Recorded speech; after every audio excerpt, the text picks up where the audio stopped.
Ilha da Trindade, Brasil, 16 de janeiro de 58. Anulaima, Colômbia, 4 de julho de 69. Arequipa, Peru, 11 de abril de 80. Cidade do México, 11 de julho de 91. Varginha, Brasil, 20 de janeiro de 96. Cidade do México, 6 de agosto de 97. Bogotá, Colômbia, 2001. Ituzaingó, Argentina. A cada ano, os casos de avistamentos de OVNIs aumentam. Cada vez mais pessoas são testemunhas desse tipo de fenômenos. Não temos respostas, mas esta é a hora de encontrá-las. 6 de agosto de 97.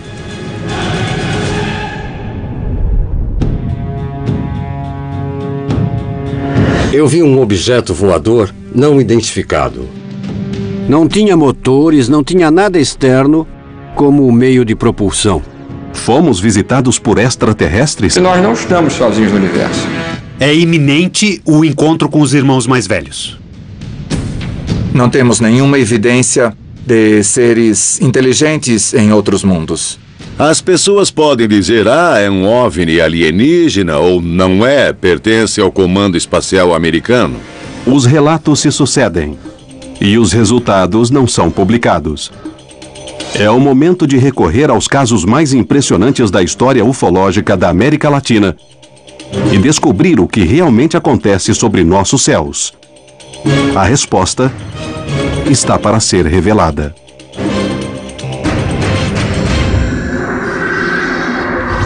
Contato extraterrestre.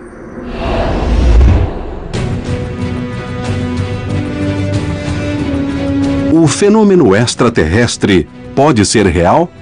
Se me perguntam se o fenômeno dos OVNIs é real, eu digo que sim, é real. É um fenômeno físico, pode ser gravado, pode ser filmado, etc. É possível que a América Latina seja palco de visitas constantes de seres de outros mundos? É algo que está em nosso espaço fora de controle, certo? Ninguém sabe o que é. Nós estamos falando de um perigo sério, já que não se tem controle.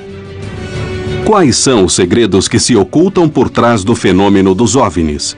Buscamos uma resposta na história dos avistamentos mais famosos da América Latina.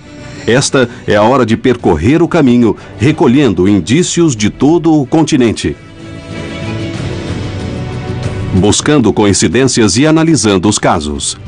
Este é o momento de armar um quebra-cabeças que nunca foi posto sobre a mesa. É a hora de conhecer a verdade sobre o que ocorre nos céus da América Latina.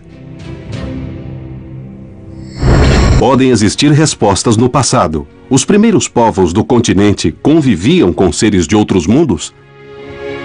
O mundo andino e sua visão mítica, sua visão religiosa, é uma visão que permite definir que existe uma ponte de união, de vínculo entre esse mundo terreno, o mundo do aqui, do agora, com o mundo cósmico.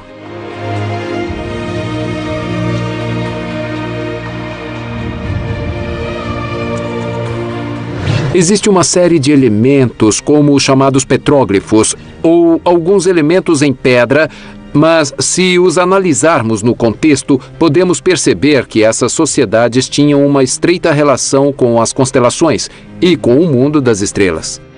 Existem indícios que se repetem em todo o continente. Poderiam ser a verdade? Ou não sabemos lê-los?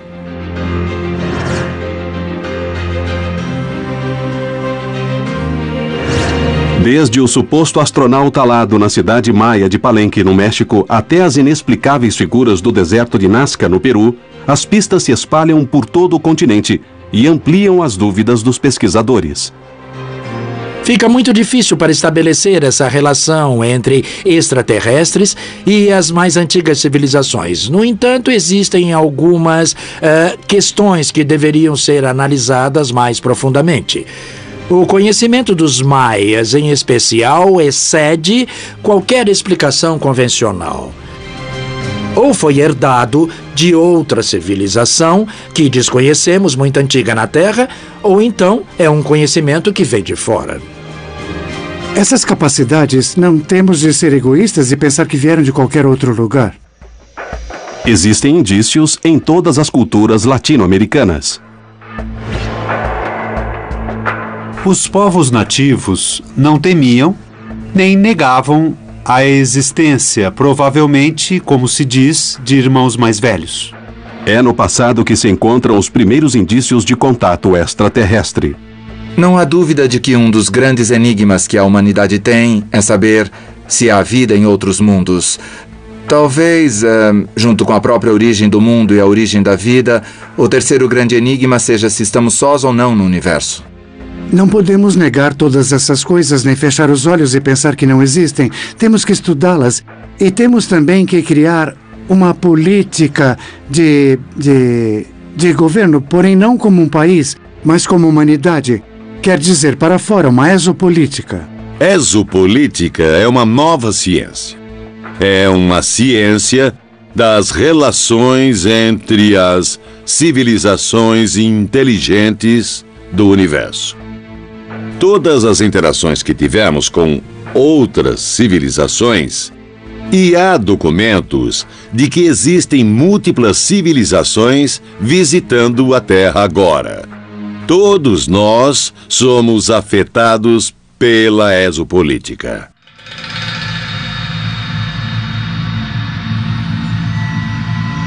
Como os exércitos mundiais estão relacionados com esses eventos? Por que motivos sempre se encontram presentes? Poderia se tratar de um suposto roubo de tecnologia extraterrestre? É possível que seja uma tecnologia pertencente a uma potência estrangeira que a use a seu favor e contra as demais. A opção 2 é que seja uma tecnologia não local, que tenha sido capturada igualmente por uma potência estrangeira. E a terceira opção é que seja tecnologia não local e usada por alguém sem nenhum controle sobre nós, e que possivelmente nem sequer seja deste planeta. Ex-agentes, pesquisadores e pessoas que parecem dispor de informações importantes falam sobre isso a quem queira escutá-los. Será que isso pode ser verdade? Isso poderia ser ou de naves que foram recuperadas depois de quedas, de naves extraterrestres, ou poderia vir de tecnologias que foram recebidas de civilizações extraterrestres com as quais tenhamos acordos. Nas décadas de 50 e 60, aconteceram casos documentados na América Latina em que os próprios governos divulgaram informações sobre avistamentos de OVNIs. Foi a partir da década de 50 que os casos começaram a ser investigados e catalogados. A Marinha Brasileira foi protagonista de um dos casos mais famosos da América Latina. O caso da Ilha Trindade, ele foi um caso muito famoso no Brasil nos anos 50 e 60. Sempre que você procurar em qualquer livro de ufologia, você vai ver as referências ao caso Ilha da Trindade. Brasil. Ilha da Trindade, 16 de janeiro de 58. Pouco depois do meio-dia, o navio oceanográfico da Marinha Brasileira Almirante Saldanha se encontrava diante da ilha.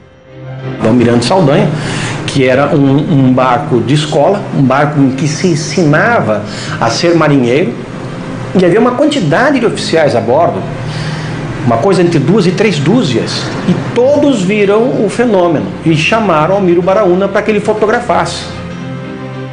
Baraúna morreu no ano 2000, mas deixou uma gravação de suas lembranças daquele momento.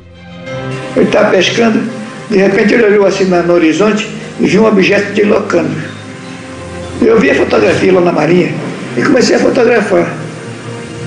Eu estava com 6 chapas na máquina. Bati a primeira, a segunda, a terceira ele entrou atrás do Morro Desejado, esperei um pouco, ele passou, enquanto isso o pessoal está correndo. Me jogaram no chão, eu fiquei ajoelhado embaixo da murada a bater. O objeto saiu de trás do Morro Desejado, parou um pouco e a melhor foto, aquela está mais destacada e está mais nítida.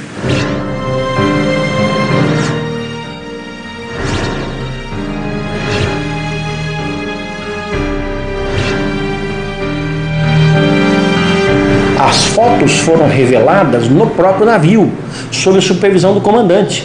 não havia como serem fraudadas. E ele chegou, apesar de todo o nervosismo que tomou conta da tripulação e dele mesmo naquele momento, ele conseguiu acionar por 6 vezes a câmera fotográfica tentando documentar o UFO. Ele obteve a certeza que pelo menos em 4 oportunidades das 6 tentativas ele havia conseguido fotografar em diferentes posições aquele objeto não identificado. E quando as fotos foram reveladas e mostradas para os oficiais que ali estavam, todos concordaram que o que estava na foto era exatamente aquilo que foi visto minutos antes.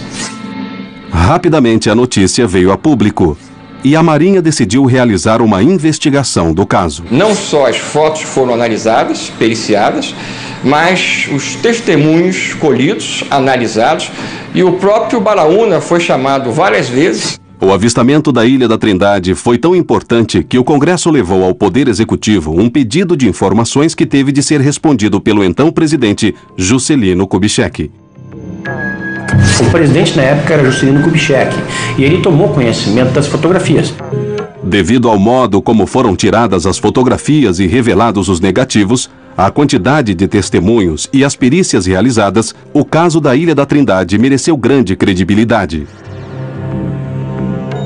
É uma coisa totalmente invulgar dentro e singular dentro da história da ufologia mundial. Não conheço nenhum outro caso em que algo parecido tenha se repetido nem de perto. Porém, será que era realmente uma nave de outro planeta? Poderia ser um truque de fotografia? Poderia se tratar de um tipo de avião experimental? As testemunhas confirmaram o que viram. Entretanto, não foi possível reunir mais provas, além das fotografias tiradas e reveladas no navio. Eu sou um ufólogo que não acho que, para aceitarmos a existência de UFOs, precisamos necessariamente achar que UFOs sejam naves extraterrestres. A ciência ainda não conseguiu comprovar sequer a vida microscópica em outro planeta. Recentemente, alguém tentou alegar que as fotos são fraude. O fato é que ninguém conseguiu até agora dizer o caso da Trindade é fraude. E ninguém vai conseguir. Não há mais o que se provar a respeito dessa ocorrência. Ela já está suficientemente comprovada. Além das conclusões e dúvidas que o caso possa gerar, as fotos da Ilha da Trindade trouxeram a público o interesse dos governos latino-americanos em seguir de perto e investigar o fenômeno dos OVNIs na região. Atualmente, os investigadores continuam buscando respostas, coletando suas próprias evidências e tentando compreender o que ocorre nos céus. 95% são casos que se podem explicar perfeitamente bem. Casos ópticos, meteorológicos, fenômenos aeroespaciais, tecnologia espacial e militar não divulgada. E em relação aos outros 5% inexplicáveis, sim, temos visto casos que não têm explicação óptica, nem meteorológica, nem militar. Não podemos nos fechar e nos cegar diante da possibilidade de que, por trás de todas essas histórias, possa ter uma pepita de ouro. O que ocorre é que, se estamos dispostos a acreditar, então, como fazemos para diferenciar aquilo que é potencialmente valioso daquilo que é mentira, ficção, meteorologia? Cabe a nós, então, ir buscar uma resposta para esses 5%. E certamente a metade vai ter uma resposta e a outra metade não vai ter. Devemos buscar as respostas no presente. Devemos armar nosso quebra-cabeças para descobrir se a América Latina recebeu visitas de outros mundos. Na antiguidade, os indícios são pelo menos perturbadores. No entanto, é nos séculos 20 e 21 que se encontram as provas mais surpreendentes.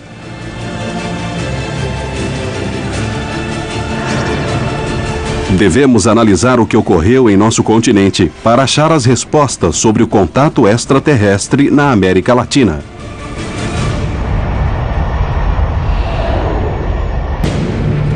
O que são realmente as luzes que se veem em nosso continente?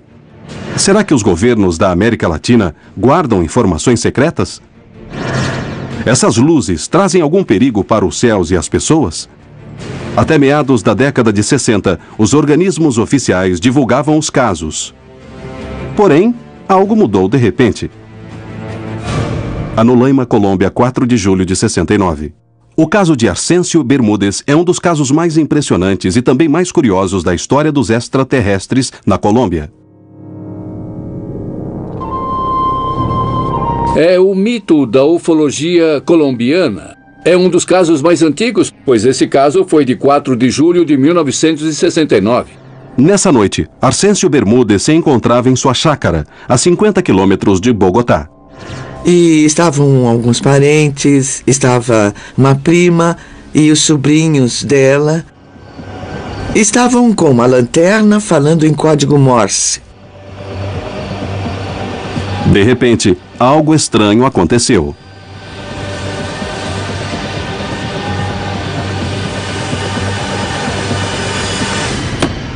Entraram correndo. Ai, meu Deus, é um OVNI que vem para cá. Mas ninguém acreditou neles, até que, finalmente, a sala de jantar foi iluminada e então todos se assustaram e se levantaram e viram um OVNI ali parado, no ar, perto do morro. Enquanto todos observavam, Arcêncio decidiu investigar o que ocorria. Ficou bem embaixo do objeto e foi iluminado por sua luz. Quando estava a poucos metros dele, o objeto se foi, desapareceu. Ele voltou com uma dor terrível no peito e congelando de frio.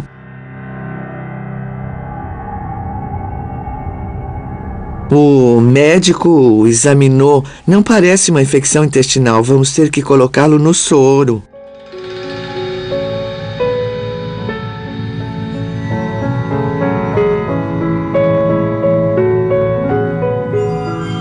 Estava completamente desidratado. E havia como que água em volta do coração que quase não se sentia. O pulso estava fraco e o termômetro não marcava nada.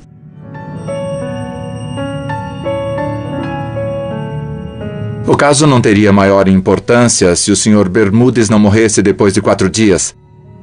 Vítima de uma enfermidade que foi descrita como algo que tem a ver com os efeitos da radiação.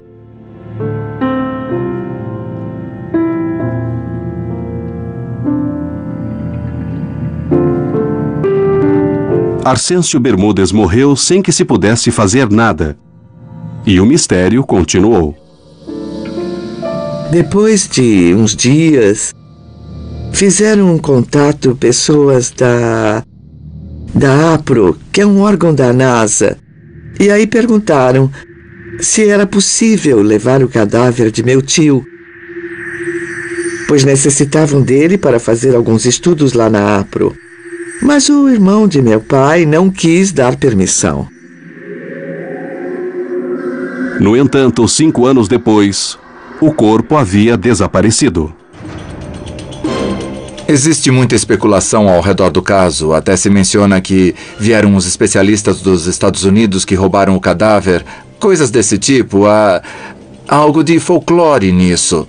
Mas o fato é que foi assim, que houve uma exposição bastante grande na mídia nessa época. Até hoje não se sabe ao certo o que houve com o corpo de Arcêncio Bermúdez.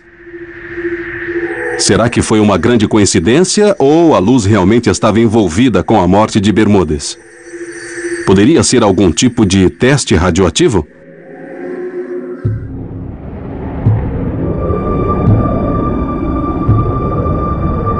Hoje, a capacidade de análise para descobrir o que voa nos céus da América Latina aumentou muito. Os cientistas atuais podem ter as ferramentas para descobrir a verdade. Existem muitos caçadores que, nas diversas cidades do continente, olham para os céus para obter provas e buscar respostas.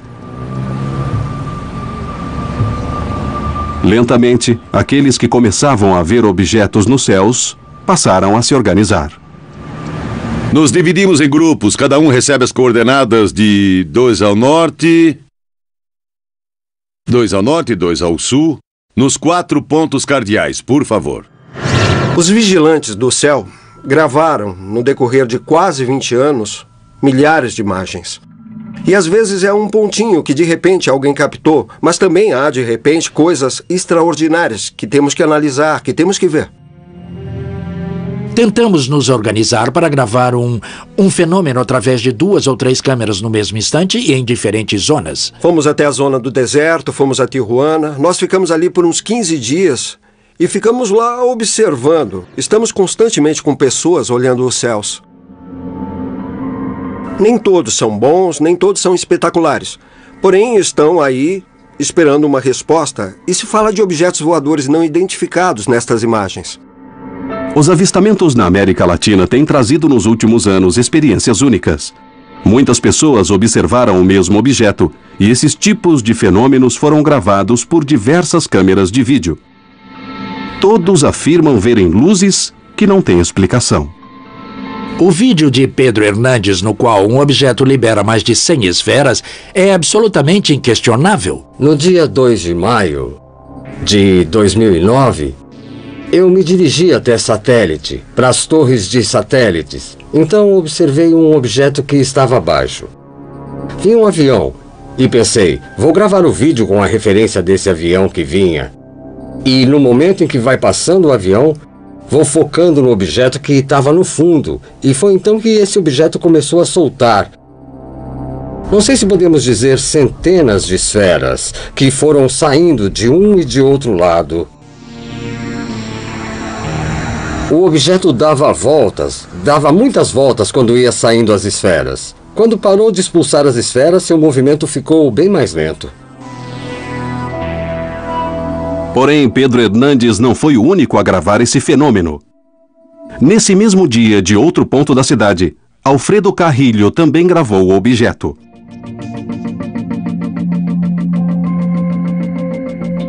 Eu estava praticando e gravando a entrada dos aviões que passam pelo corredor de São Mateu.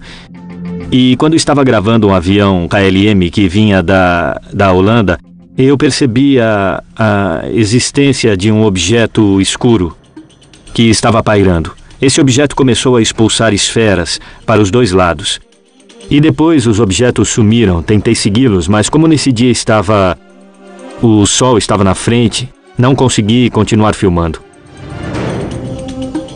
Esse é só um exemplo de objetos que aparecem em cidades e de pessoas em locais diferentes que os veem. Porém, a pergunta continua. O que são eles? O que é esse objeto que libera esferas pequenas? É uma nave extraterrestre? É um experimento militar?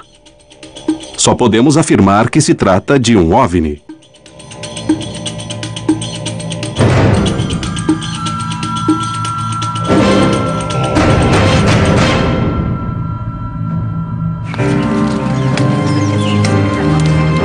Ituzaingó, Argentina.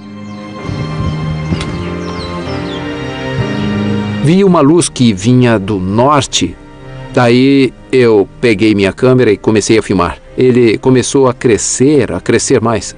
Até que, ele parou no que seria a minha vertical. Não parecia se deslocar por meios convencionais. A primeira coisa que vi foi uma esfera, e se notava que não era a estação espacial, não era nada raro, nem um avião, porque se notava o núcleo de cor rosa. Logo vi que fez uma aceleração para a minha esquerda. Aí então eu já não tive mais dúvidas de que não era um avião, de que não era um satélite qualquer coisa, porque nenhum satélite, nenhum avião dá uma acelerada rápida e depois freia. Surpreendentemente, essa região está sendo protagonista de inúmeros avistamentos. 3 esferas de grande tamanho iam se movendo muito devagar. É uma coisa que provoca uma sensação de euforia, medo também pode ser um pouco. E aparecem muitas perguntas na cabeça. O que continuei vendo era uma esfera que se deslocava muito lentamente nos céus, que tinha um comportamento anômalo no sentido de que começava a pulsar e desaparecia. A imprensa e os pesquisadores perguntam o que está ocorrendo. A questão é, do que se trata isso? Serão naves terrestres? Serão naves extraterrestres? São naves? Se trata de portais interdimensionais? Há toda uma variedade de teorias e de possibilidades que não faltam. Toda esta zona, por estar rodeada e por ser um centro de bases, é um ponto central desse fenômeno. A mim, pessoalmente, o que mais interessa é o que está acontecendo. Como estamos nos unindo nessa investigação e como começamos a pensar juntos, não é mesmo? As experiências se dividem entre as que têm centenas de testemunhas e outras que são individuais. Muitas vezes, essas experiências individuais parecem ter a chave para compreender de alguma maneira se esses objetos tentam se comunicar. Foi assim que aconteceu com Aziz, que mora em Lima, a capital do Peru.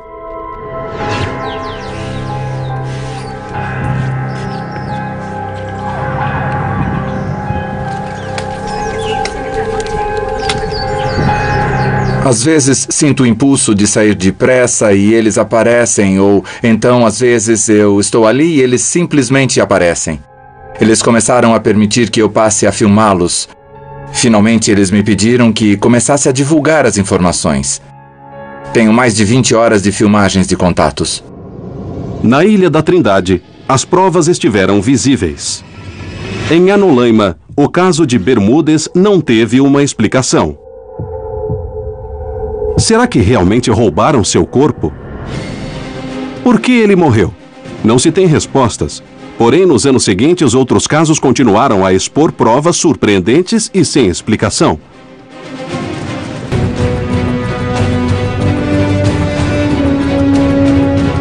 A América Latina tem sido centro de centenas de avistamentos estranhos. O que se vê nos céus? Vimos uma coisa prateada que se deslocava de modo horizontal. E ficava tudo iluminado como fogo. Era uma nuvem, mas era sólida, como se fosse feita de acrílico. Naqueles edifícios comecei a ver algo que se movia. Essas aparições estranhas foram investigadas por ufólogos e por órgãos de diversos governos. Muitas vezes, parte das investigações chegam à imprensa. No entanto, um dia, as informações não foram mais divulgadas. Qual foi o motivo para que os governos deixassem de falar de objetos voadores não identificados? Será que está ligado à criação de laboratórios para investigar o fenômeno?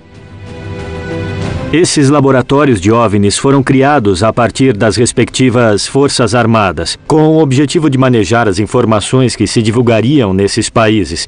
E o manejo de informações implica, digamos, manipular informações, ocultar informações, distorcer informações e divulgá-las quando for conveniente.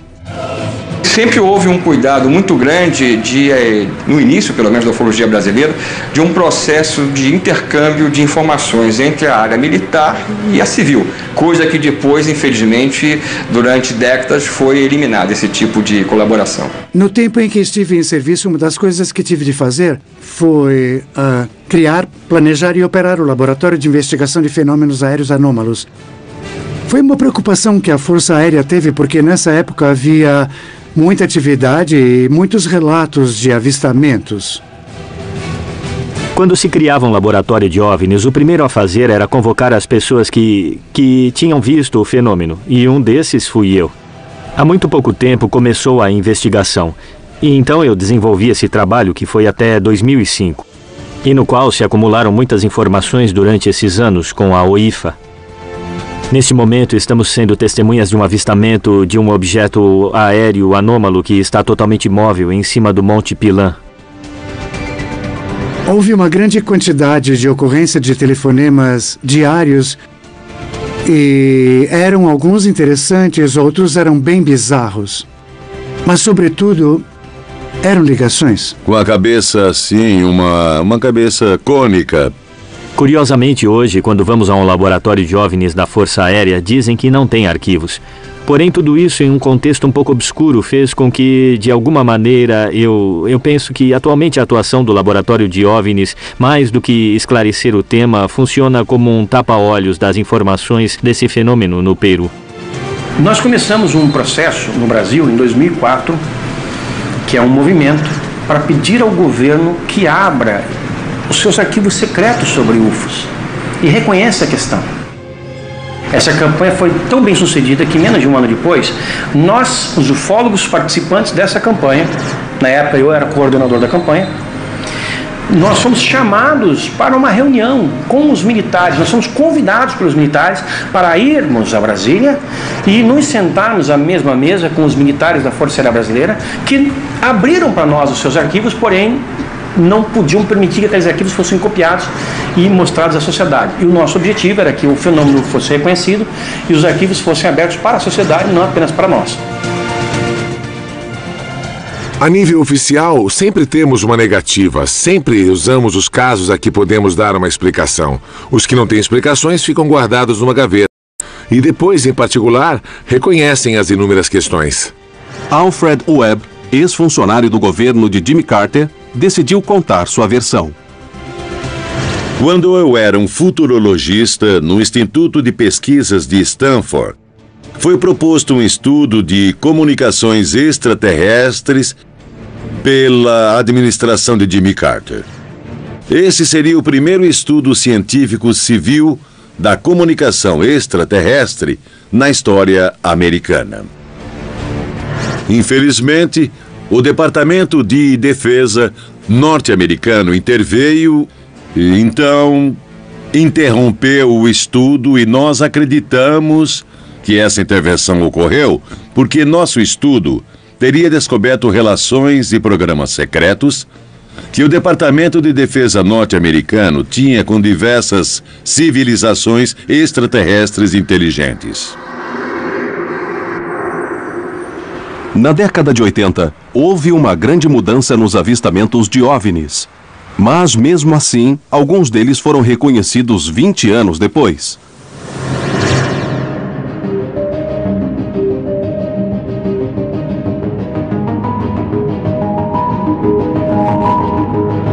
Arequipa, Peru, 11 de abril de 80. Na base aérea La Joya, no sul do Peru, mais de 2.000 militares avistaram o que parecia ser um balão. Os oficiais pensaram que podia ser um balão que estava ali para espionar as novas armas.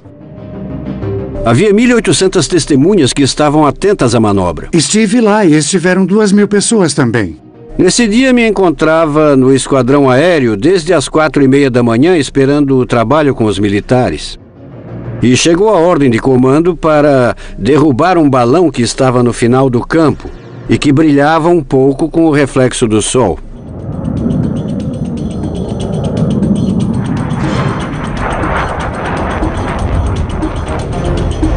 A primeira coisa que ele fez foi apontar e disparar no que se chama na terminologia militar uma parede de fogo. Soltei uma rajada longa de 34 tiros. Eu esperava ver esse globo destruído e não aconteceu. Ele viu que os impactos eram como espetar um alfinete numa gelatina, não? Não acontecia nada.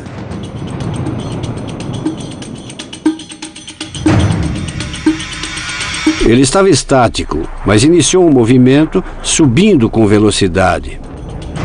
Como eu estava com boa velocidade em descida, o que fiz foi conectar a pós-combustão de meu avião e comecei a segui-lo.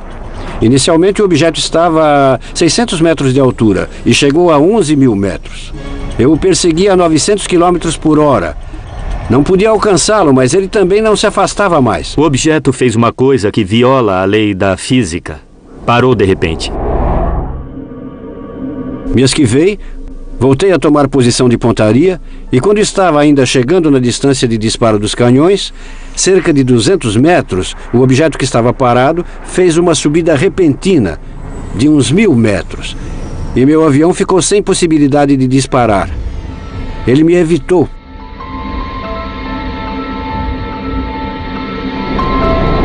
Pensei, ele está brincando comigo. Vou acelerar muito, vir com mais velocidade, subir muito alto, descer bem na vertical e apontar. Se ele subir, não vai escapar da mira e posso destruí-lo. Foi isso que fiz. Eu estava esperando para ver em que momento fazia a volta e olhando. Foi quando o objeto que estava parado subiu e emparelhou comigo.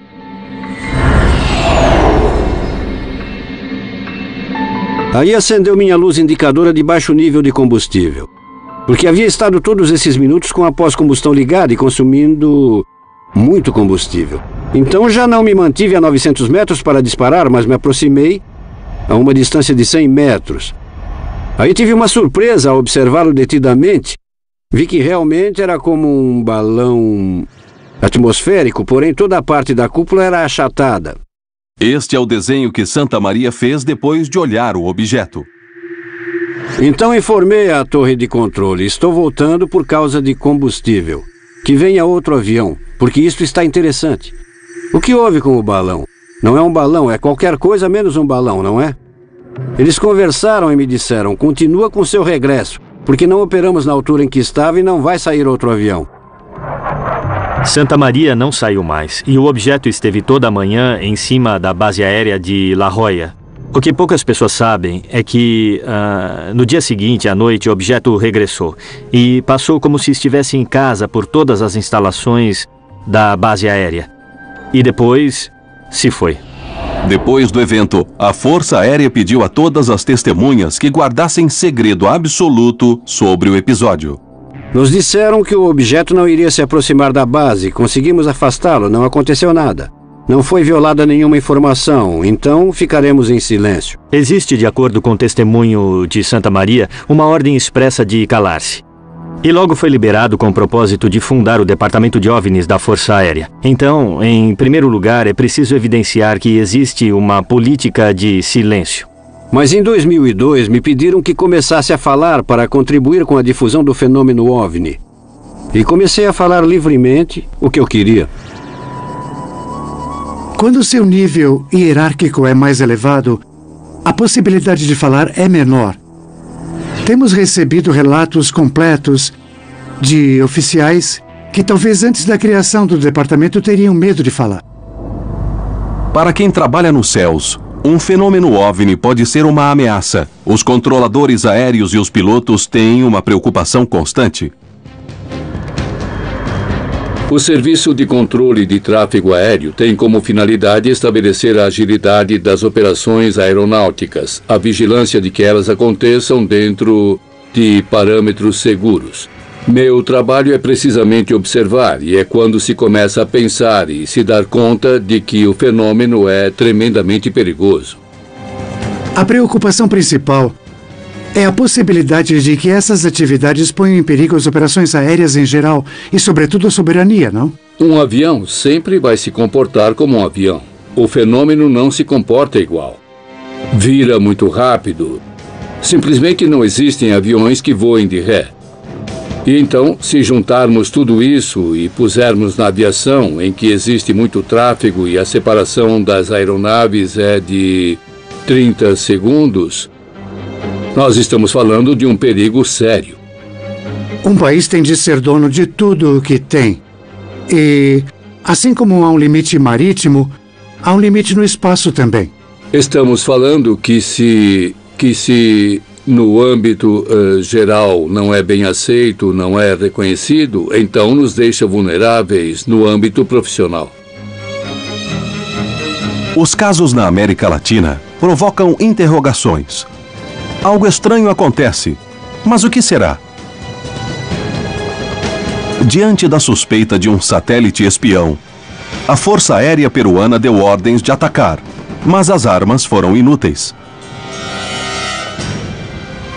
Quem nos observa? Por quê? Em todo o continente, pessoas armadas com filmadoras começaram uma caçada de imagens. Como vai? Tá tudo bem? Cada um recebe as coordenadas de... Paranoia? Busca de respostas e provas? 2 ao norte e 2 ao sul. O que começaram a buscar? O que acharam? Porém, a chegada de centenas de casos trouxe um novo desafio. Como diferenciar os vídeos que realmente tinham imagens valiosas para a investigação de OVNIs?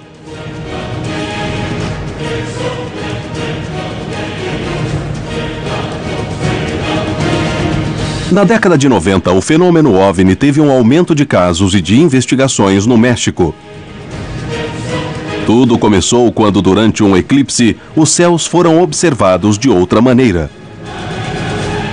Em 11 de julho de 1991, ocorreu um eclipse da série Saros no México. Foi um eclipse de 6 minutos e 54 segundos. Foi um dos mais longos e nós tínhamos uma informação de que havia uma profecia dos maias que foi escrita no Código Dresner e onde se dizia que nesse dia voltariam os senhores das estrelas. Nesse dia, olhavam para os céus observando o eclipse, quando alguns objetos começaram a aparecer. Foi a partir desse eclipse que começaram a ocorrer uma grande quantidade de avistamentos e surgiu interesse no México em acompanhá-los e saber o que era que estava sobrevoando as grandes cidades. Desde o eclipse solar de 1991 tivemos um grande impulso. Nos demos conta de que havia um grupo, uma nova geração de jovens e todos estavam impressionados com aquilo que estávamos vendo. Cada vez mais pessoas levantavam suas filmadoras para os céus em busca de provas para os vídeos extraterrestres.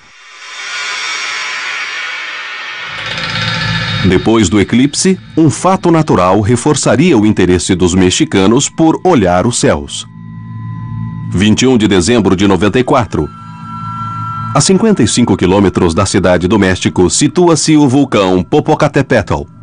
Esse é o vulcão em atividade mais próximo da capital do país, o que o converte em um dos mais perigosos do planeta.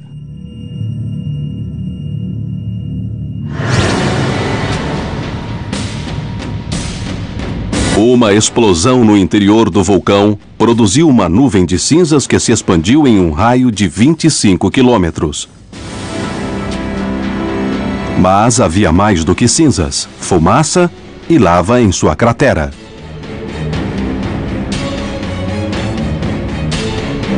Minha esposa me perguntou, você viu o que há no vulcão? Parecem moscas ou alguma coisa assim?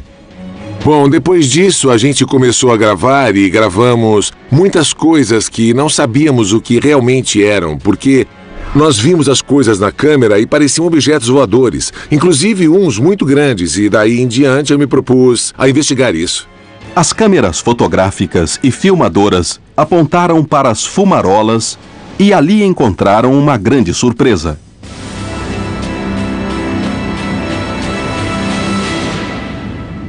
Eu vi alguma coisa que entrava na cratera do vulcão. Como assim? Alguma coisa que entrava na cratera do vulcão? Sim, se olhar as imagens, efetivamente foi captado isso. Os avistamentos no vulcão Popocatépetl converteram-se em um dos fenômenos de OVNIs com mais questões em toda a América Latina nos últimos 20 anos.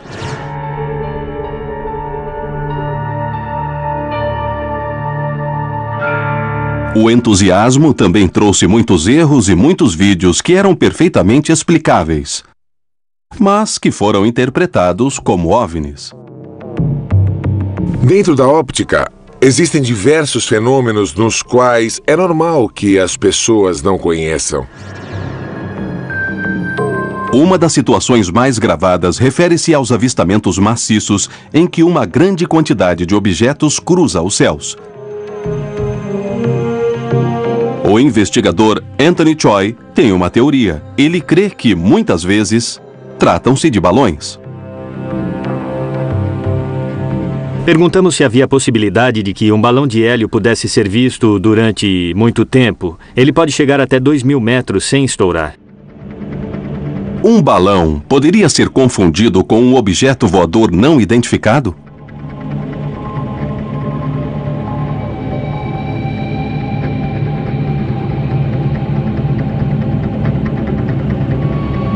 Quando se soltam balões, as pessoas se confundem pensando que é um OVNI, quando realmente é por não saber que alguém em algum lugar soltou um balão.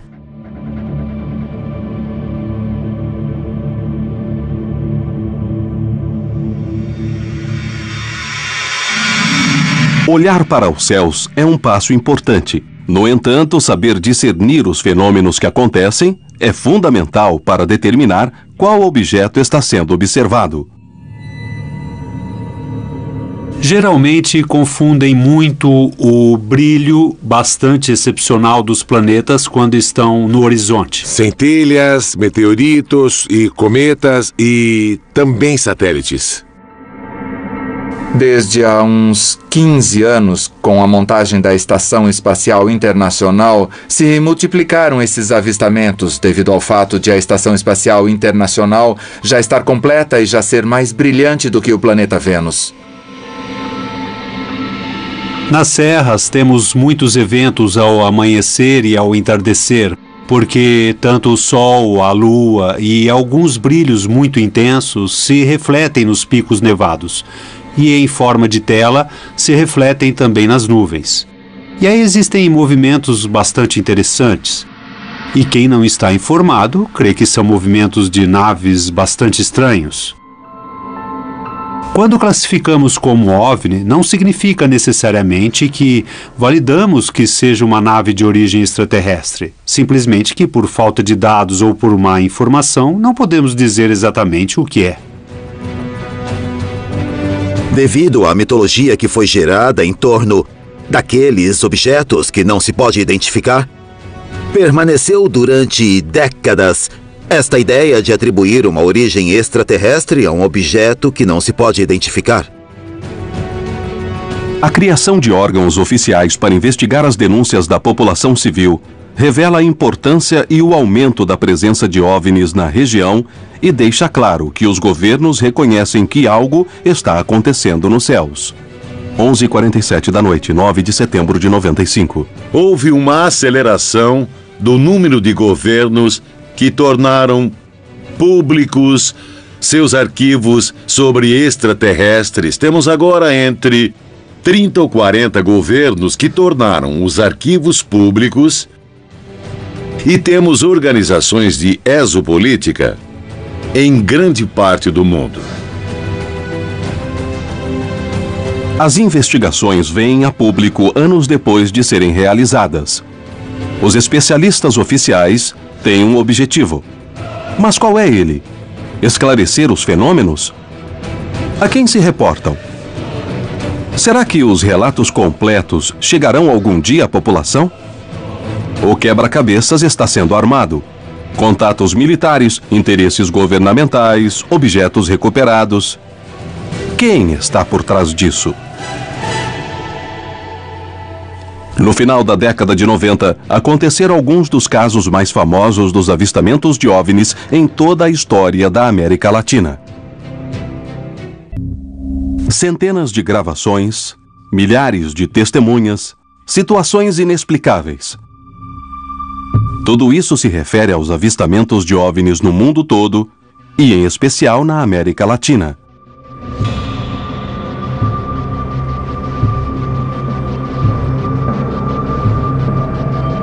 O fenômeno existe, não se pode negar, pode-se filmar, é histórico e está registrado. Estão acontecendo cada vez mais avistamentos na região.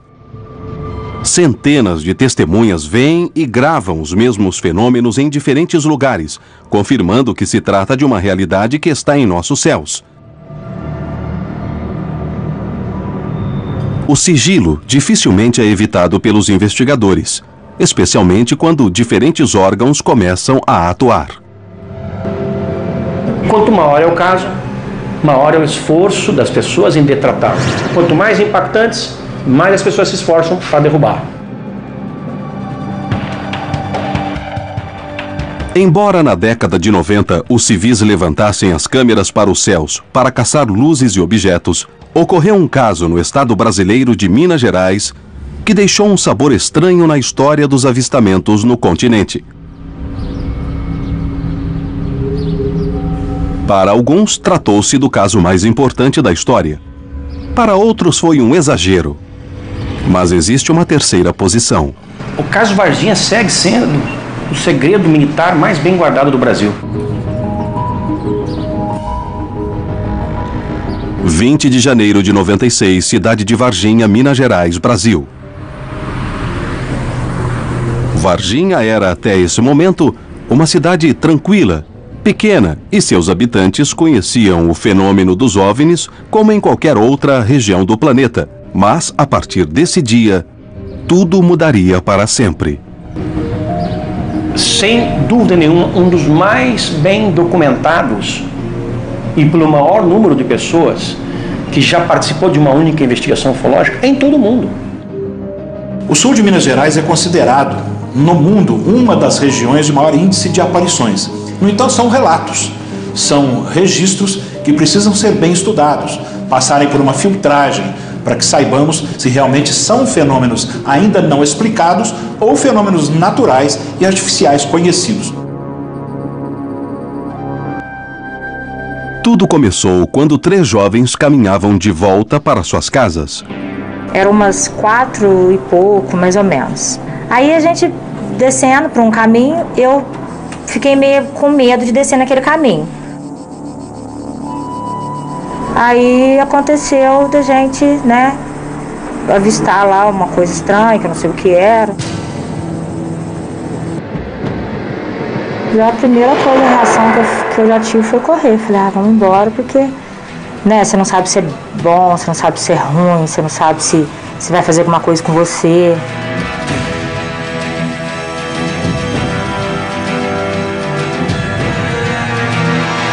Mas a reação dele não tinha como descrever.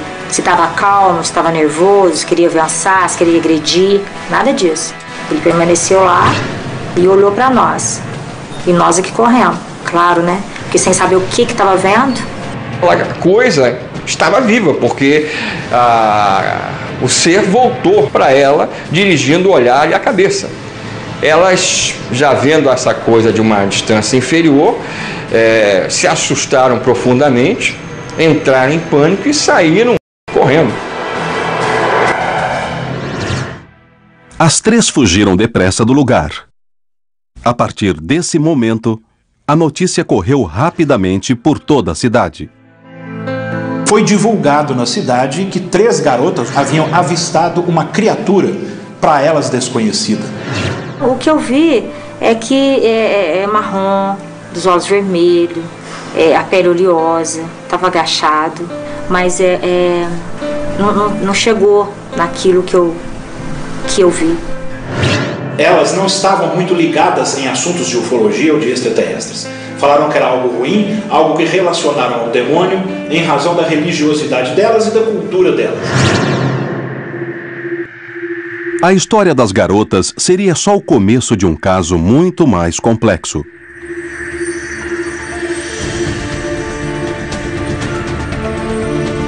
Em meio à paranoia, as forças públicas começaram a atuar. Desceram um barranco, entraram numa mata e capturaram uma das criaturas com uma rede usada para capturar cachorro louco.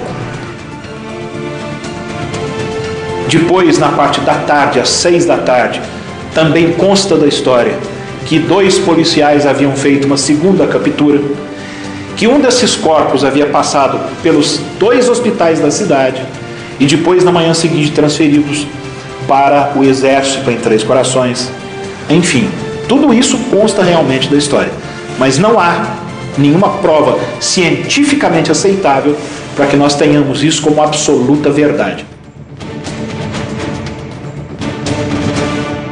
Um deles, chamado Marco Lixerese, sentado no banco do passageiro, quase atropelou uma criatura que nós supomos que seja a segunda, a observada pelas meninas, atravessando uma rua. Freia-se o carro, Marco Lixerese sai do carro, entra no mato, captura a criatura com as suas próprias mãos, sem usar luva, sem nenhum tipo de proteção. Ele não tinha sido avisado, ninguém tinha sido avisado da periculosidade que poderia haver nisso.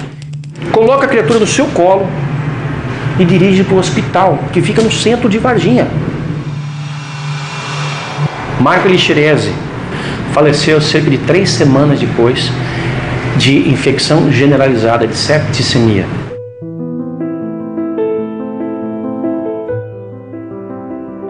O Dr. Furtado foi quem o atendeu. Ele nos diz como foi esse momento. Um paciente que estava com febre muito alta, com faces de sofrimento, por dor nas costas, e igual qualquer pessoa que está com uma infecção. Os médicos do hospital tentaram salvá-lo. Ele não tinha nenhuma imunodeficiência adquirida das conhecidas nossas. Porém, antes de morrer, ele fez uma confissão. Ele me relatou que ele participou da captura de um ser que tinha aparecido aqui dias anteriores, que inclusive tinha lesionado o seu braço. Nunca vi outro quadro igual. Dessa forma, não.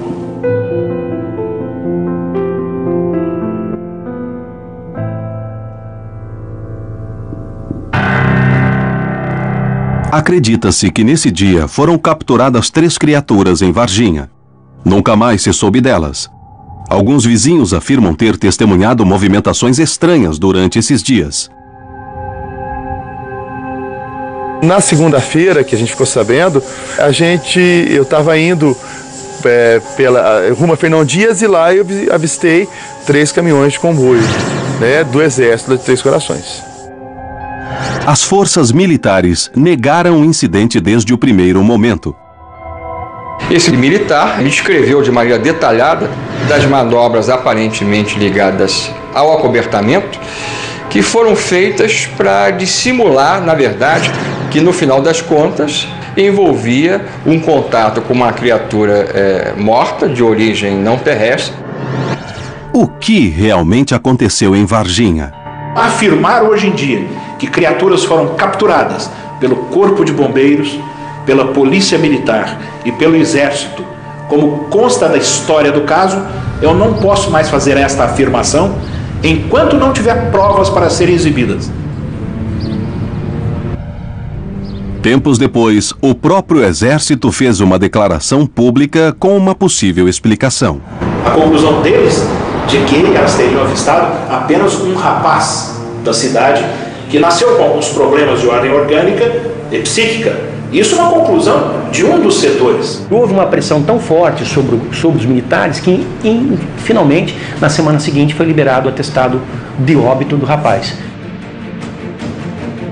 Todas as explicações dadas pelos militares eram explicações fugazes. Não restou dúvida de que havia algo extremamente sério sendo acobertado.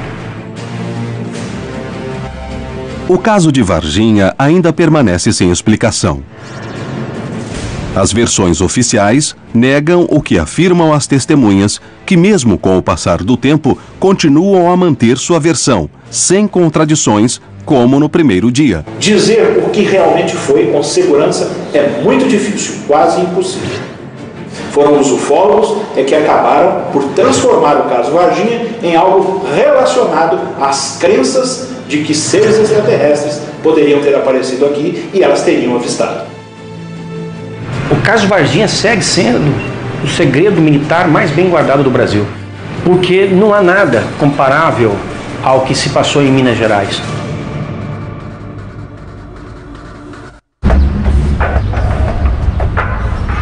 Os casos se acumulam na história da América Latina. É necessário ter uma explicação.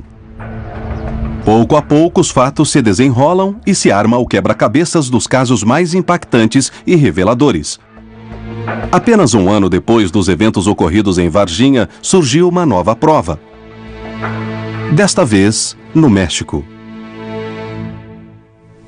Na tarde de 6 de agosto de 97, em Lomas de Santa Fé, na colônia de Chapultepec, na cidade do México, aconteceu um caso que até hoje não foi esclarecido.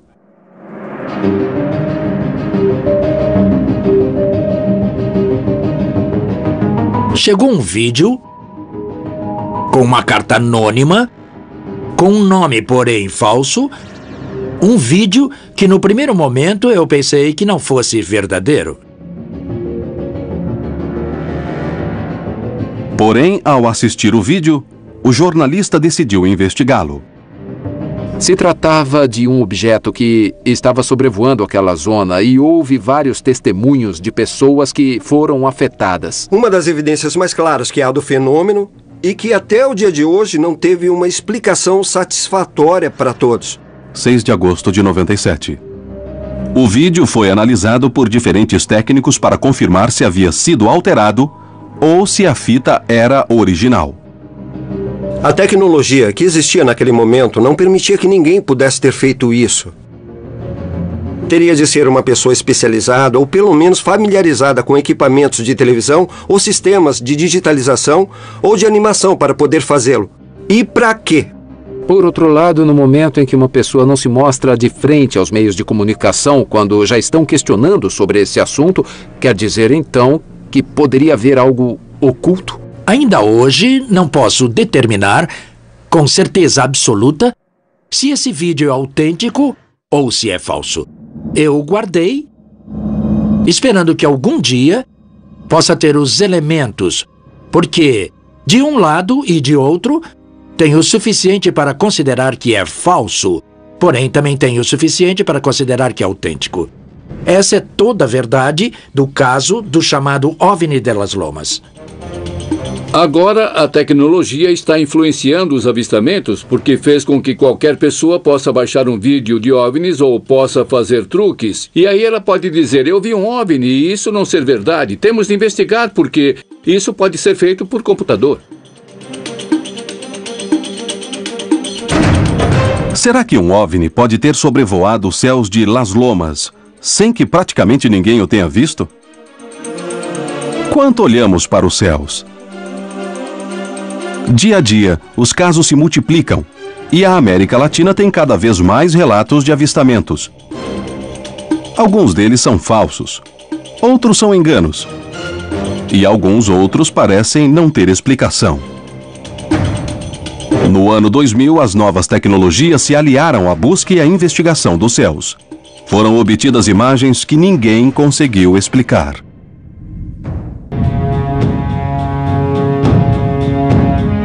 O fenômeno dos OVNIs é real? O que são as luzes e os objetos que voam sobre a América Latina? Na história do continente, centenas de casos documentados mostram um caminho. Mas, no entanto, até hoje não existem provas conclusivas sobre a procedência dessas luzes.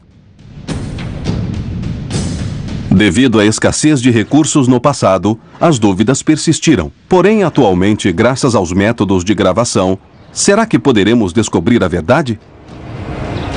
É possível que estejamos cada vez mais próximos.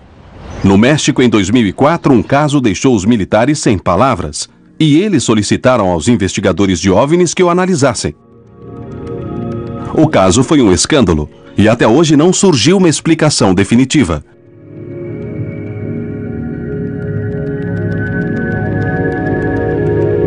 Em 5 de março de 2004, um avião da Força Aérea Mexicana sobrevoava a região de Campeche, no sul do país, investigando atividades ilícitas. Para essa tarefa, faziam gravações com câmeras infravermelhas. Neste vídeo, vemos luzes estranhas que são gravadas em vídeo na modalidade de FLIR, ou seja, infravermelho com câmera FLIR. Os pontos estão aí. Exatamente atrás da nuvem. Está correto. Está à direita da nossa posição, com 17 quilômetros. Veja como se move rápido. Vejo. Quantos quilômetros? A 1 ou 2 quilômetros, não mais. Parece que é um ponto estranho na frente. Sim, há um pontinho na frente. Onde está? Sumiu nas nuvens. Agora há outros. É mesmo, há outros. E vão a uma velocidade alta. São 2, 3, 4, 5, 6, 7, 8 na tela. Por que não se viu o objeto? Diante da surpresa, La Sedena, Secretaria de Defesa Nacional, decidiu entregar o material a Jaime Maussan para que o investigasse. Me disseram, em uma de nossas operações pudemos gravar algo que não sabemos o que é e queremos que você investigue. Fiquei sabendo que os que fizeram a gravação não tinham visto a olho nu esse objeto, ou seja, eles haviam sido capturados apenas pela câmera. O que esperavam que Maussan dissesse? O secretário da Defesa me perguntou o que você acha deste caso e eu respondi, não tenho uma explicação. Penso que são OVNIs porque não são vistos a olho nu, apenas com a câmera. Então ele me disse, se alguém lhe perguntar quem lhe deu esse vídeo, você pode dizer que foi o secretário da Defesa. Isso permitiu que eu determinasse a autenticidade do caso apresentá-lo na mídia em nível mundial e fizesse uma grande conferência. Um piloto de avião disse que tinha a resposta e que, na verdade, se tratavam de poços de petróleo. Ele só se esqueceu de 2 pequenos detalhes. As imagens foram captadas a mais de 170 quilômetros de onde se encontram os poços. Segundo ponto, a câmera estava dirigida 2 graus acima do horizonte, e isso torna total e absolutamente impossível que se trate dos chamados poços de petróleo. Mais uma vez, objetos voadores não identificados relacionados com atividades militares. Entretanto, desta vez o caso veio a público.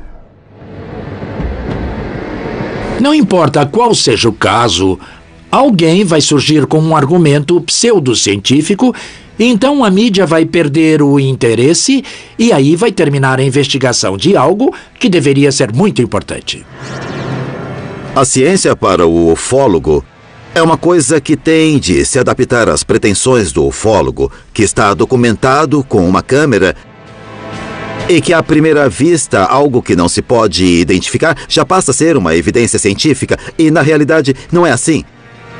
As evidências que são necessárias à ciência para encontrar uma explicação não existem, são deficientes, são pobres, digamos que se encontram inúmeras limitações que nos impedem de fazer ciência. Vemos à frente, no meio e às 8. Temos também pontinhos a uma... O caso não tem explicação, embora as provas estejam à vista. Vemos também às 9. Quantos quilômetros? O progresso nos trouxe um novo parâmetro. As novas tecnologias de controle podem avistar esses objetos com maior facilidade. Podemos estar a um passo de compreender do que se trata esse fenômeno? Porém, além deste tipo de provas, existem casos em que toda uma população observa o mesmo objeto. Graças aos meios de comunicação, hoje é mais simples relatar acontecimentos e conseguir que muitas pessoas possam testemunhar um mesmo fenômeno.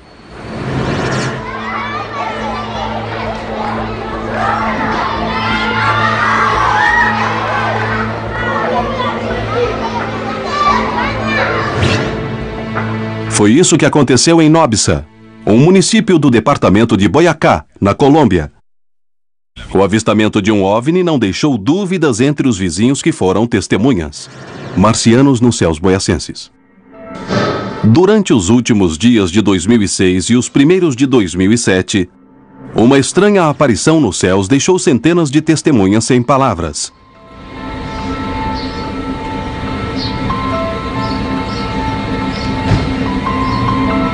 Às 2:30 da tarde, apareceu um elemento muito brilhante, parecia uma estrela. Porém, pelo horário, nós pensamos, o que será isso? E chamou muito a atenção. Uma das testemunhas foi o próprio prefeito da cidade.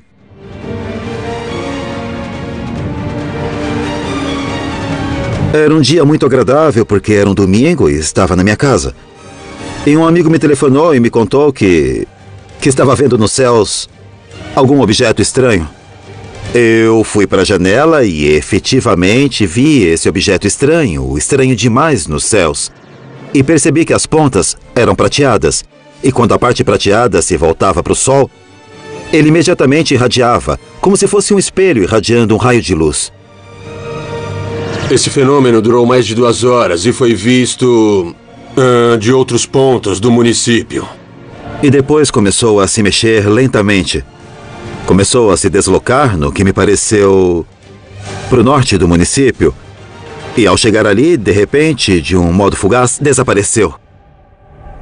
Enquanto todos olhavam os céus, algumas pessoas pegaram as filmadoras e as apontaram para lá. A própria prefeitura decidiu iniciar uma investigação para compreender do que se tratava. Telefonaram da prefeitura de Nobsa e o prefeito Ramiro Barragán nos disse que estavam aparecendo objetos no Monte Cruzaranda e todos estavam vendo. Depois de alguns meses de trabalho, saíram as primeiras conclusões. No vídeo, a gente pode ver que não existem truques, é uma coisa absolutamente normal, muito clara, a luz do dia, o deslocamento no céu. Não tem problema, não. Eu não vejo nada que me leve a pensar que alguém modificou ou alterou a estrutura de imagens. As pessoas diziam que era uma sonda, que era um satélite.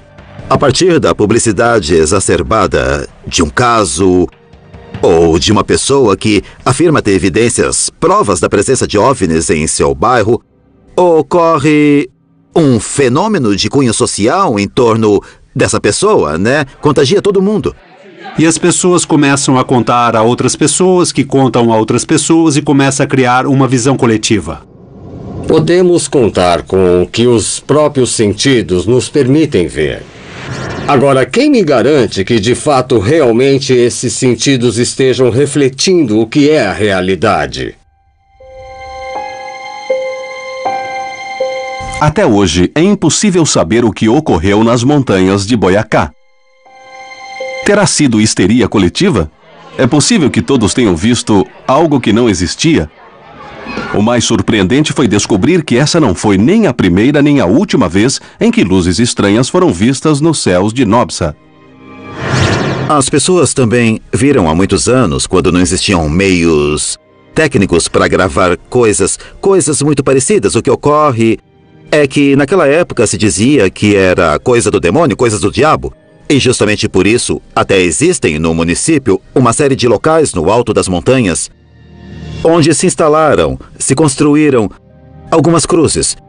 Há mais de 100 anos, por ordem dos párocos e religiosos, com o propósito de espantar o demônio. O que significam todos esses casos? Por que a América Latina é testemunha constante de avistamentos de OVNIs? O que está acontecendo? Se o exército e as autoridades locais buscam explicações, isso quer dizer que a verdade se encontra nos escalões superiores? Se existe uma verdade sobre o fenômeno dos OVNIs, talvez ela possa ser encontrada agora, graças ao conhecimento prévio e por meio do uso da tecnologia e das ferramentas de análise.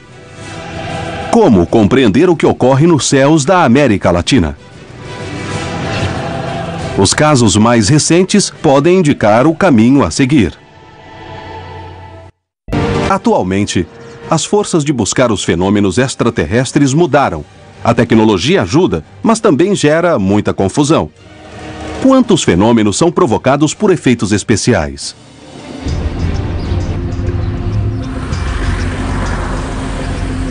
Bom, veja, este é o OVNI mais emblemático, um dos mais emblemáticos dos que vou lhe mostrar. Daniel Prieto, de Bogotá, Colômbia, conseguiu identificar outro possível ponto de confluência em que os OVNIs passam constantemente. O comum na nave é que faz um movimento oscilatório. Esta zona, que eu chamei de Zona Sigma, que compreende a zona úmida de Córdoba, é um local onde fica o que os ufólogos chamam de portal de entrada e saída desses objetos. Ele afirma simplesmente que os OVNIs o encontraram, e ele só os grava com sua filmadora. Já gravei mais de 40 avistamentos com minha câmera e alguns foram, eu sinto que foram planejados e outros por acaso. Eu sempre carrego uma filmadora portátil.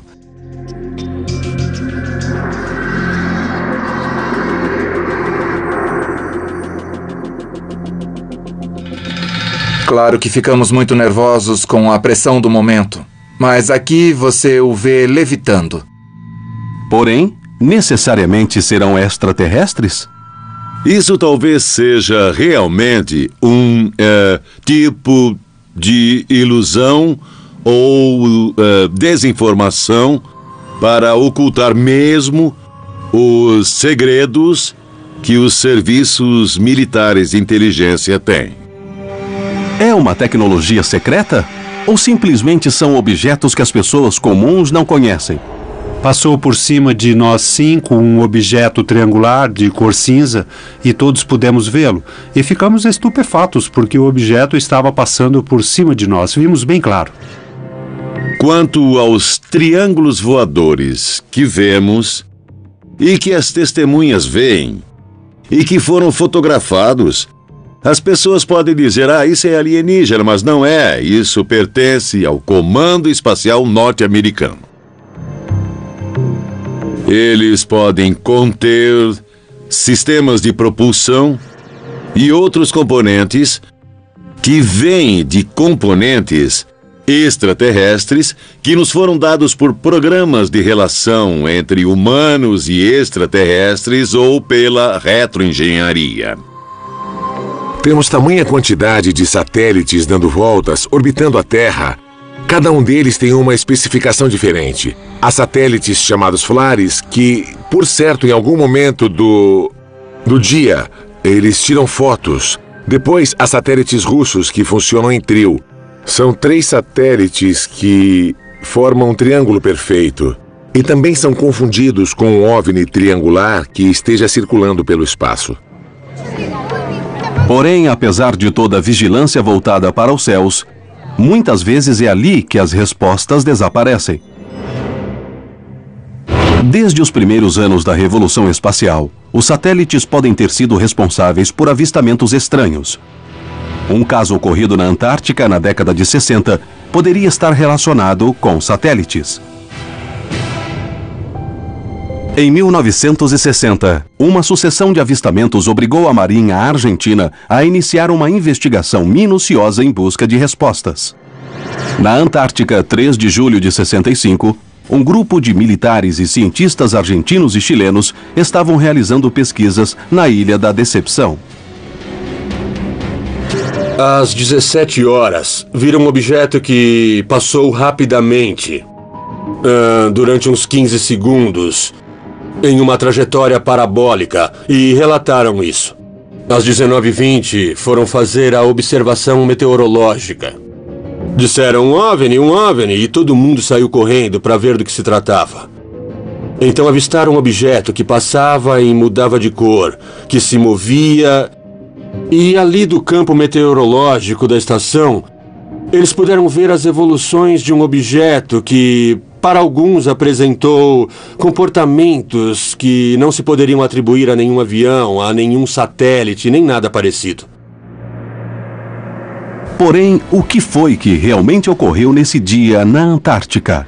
Na Ilha da Decepção, o que se viu foi um objeto que realmente não obedecia aos comportamentos básicos da aviação. O objeto não pôde ser identificado, mas há muitas testemunhas, entre elas o capitão Perizzi. Era uma pessoa que estava muito ansiosa para olhar e ver e crer. Os militares que assessoravam Perizzi seguiam essa corrente e os civis, ao contrário, eram bem mais céticos. Eles não viam o mesmo que viam os militares. Cada um que estava ali deu a sua própria interpretação. Havia aqueles que estavam convencidos de ter observado um OVNI. Outros sustentavam que isso tinha se tratado da observação de uma estrela fixa e que pelo nervosismo do momento teve um processo de confusão. A Marinha tomou o depoimento de todas as testemunhas. A existência desses formulários sigilosos do Serviço de Inteligência Naval é um sinal claro de que o fenômeno de OVNIs era uma de suas preocupações, mesmo antes dos avistamentos na ilha. O Estado argentino, neste caso a Secretaria da Marinha, emitiu um comunicado oficial reconhecendo a observação de objetos voadores não identificados na Antártica Argentina. O objeto voador no sul. A Marinha, no princípio, teve uma atitude muito aberta em relação ao tema, mas logo depois pediu sigilo em determinado momento, porque a imprensa havia exagerado a situação. Os avistamentos na Antártica se repetiram nos dias seguintes. Se nós os olharmos individualmente, corremos o risco de pensar que é um evento que pode ser explicado, que pode ser banal. Porém, se o vemos em conjunto, percebemos que não pode acontecer tudo isso e tão seguido e nesse mesmo lugar. O que eram essas luzes? Por que estavam sobre a Antártica? O que buscavam? O fato admitido por cientistas e militares abriu um novo caminho nas investigações de OVNIs no sul do continente. Teve vários cientistas que apresentaram uma hipótese de que tinham confundido essas luzes na base naval com um satélite, o satélite Echo 2. Nunca foi possível determinar exatamente o que aconteceu na ilha. Perise e seus homens estavam seguros de terem visto um OVNI. Me disseram, tem alguma coisa lá fora que não é normal. Venham ver. E aí nós testemunhamos as evoluções de um OVNI. Porém, se houve alguma conclusão oficial, ela nunca foi publicada. O caso da Ilha da Decepção é um mistério até hoje. A qualidade das testemunhas e as investigações da Marinha levantaram hipóteses. Poderia ter se tratado de um satélite, mas ninguém conseguiu provar isso. Um achado mais atual poderia alterar a expectativa de contato extraterrestre na América Latina. Existe a possibilidade de que a múmia de Andaualilhas tenha a chave dos contatos extraterrestres. Um corpo mumificado encontrado em 2009 poderia ser a chave para decifrar este enigma. Se chama Waiki porque em Quechua quer dizer irmão. Que segredos guarda a múmia Andaualilhas? Descobri muitas coisas nos distritos Huaros e Andaualilhas. Foi lá que encontrei a tumba que já havia sido violada. O corpo achado nas cercanias de Cusco confundiu os antropólogos. Com 50 centímetros de circunferência, moleira aberta como a de um bebê, dentes de adulto e forma estranha de crânio, ele não se parece com um ser humano. A cronologia não existe entre a fontanela que está aberta e se fecha com 1 ano e a dentição de adulto. O Waiki, à primeira vista, não tem fisionomia humana. Poderia ser um cadáver extraterrestre? A morfologia da múmia se assemelha incrivelmente às descrições que muitos contatados fazem sobre os supostos seres de outros mundos. Nós encontramos um grupo de ufólogos de Oklahoma que descrevem seres extraterrestres do tipo do Waiki. As características coincidem totalmente com o que eles dizem. Em comparação com o crânio de um ser humano normal, as diferenças são evidentes. Porém, poderia ser um corpo deformado artificialmente? Na cultura andina inca, as cabeças das crianças eram aplainadas, mas diferentes do Waiki, ele tem a cabeça triangular e tem um frontal convexo igual ao occipital, o que quer dizer que não foi aplainado. Os ossos são muito delgados. Se fosse anão, seriam grossos e deformados, porque é isso que o nanismo causa. Neste caso, os ossos são delgados, muito finos, o que demonstra que isso é parte de sua estrutura, sem nenhuma deformação anômala. Os estudos sobre a múmia de Andaualilhas poderiam surpreender a comunidade científica de todo o mundo. Se realmente fosse um corpo extraterrestre, que diferenças poderíamos encontrar? As leis físicas e naturais são universais. Não existe nenhuma forma de imaginar algo diferente em relação ao que as leis físicas estão nos mostrando. Se houver vida em outros mundos, deve ter carbono. Porque este é o único elemento que se combina com todos os demais para formar as grandes estruturas moleculares envolvidas no código genético e na informação que será transmitida por um organismo vivo. E, nesse sentido, de alguma forma será parecido com algo que conhecemos aqui.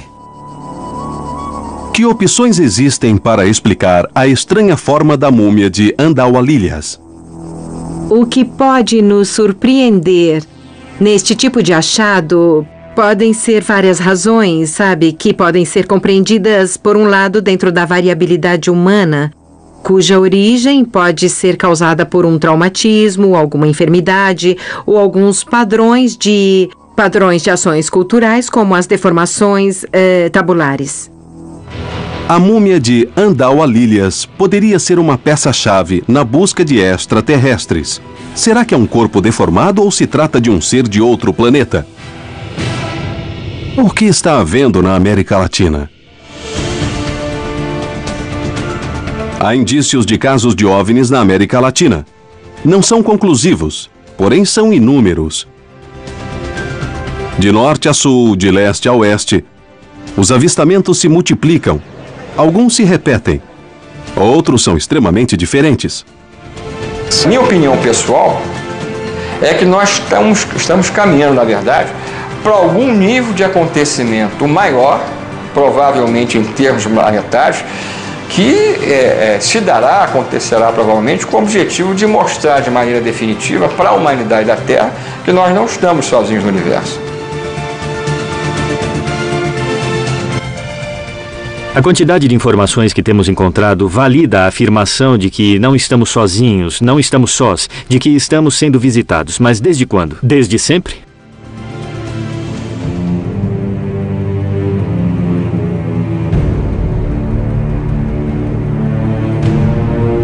O ser humano busca respostas através da fé, visto que ela corresponde integralmente a tudo através da ciência, do conhecimento, do empírico. Me parece que é importante perguntar-se. O que me parece arriscado é, a partir de algo que os nossos sentidos percebem, inventar respostas que me parecem ser intelectualmente muito acrobáticas e muito pessoais.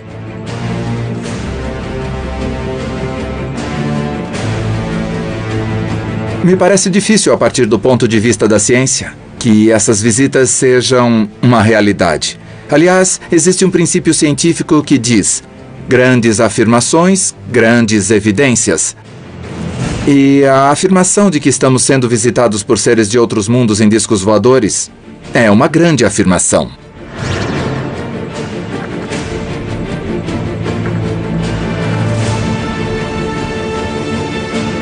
Isto é algo que envolve toda a humanidade. Então, temos de nos preocupar, temos de estar prontos, porque é preciso tomar a decisão de que se existe algo que não é daqui, vamos esperá-lo com braços abertos ou com um fuzil na mão. Ou perguntar aos Incas como foi. A maneira de entender o fenômeno dos OVNIs é abrir nossa consciência, abrir nosso coração e, sobretudo, olhar o céu. Estamos diante de uma das grandes perguntas da humanidade. E sua resposta poderia mudar para sempre nossa existência. Existe vida em outros mundos? Somos visitados? O que são todas as provas que foram coletadas? São todas falsas? Para todas existe uma explicação? Nunca houve tantas testemunhas como nos últimos anos. Existe uma mensagem para nós nos céus? Algo está para acontecer na América Latina? Ou simplesmente, isso é parte do anseio humano por ir sempre mais longe?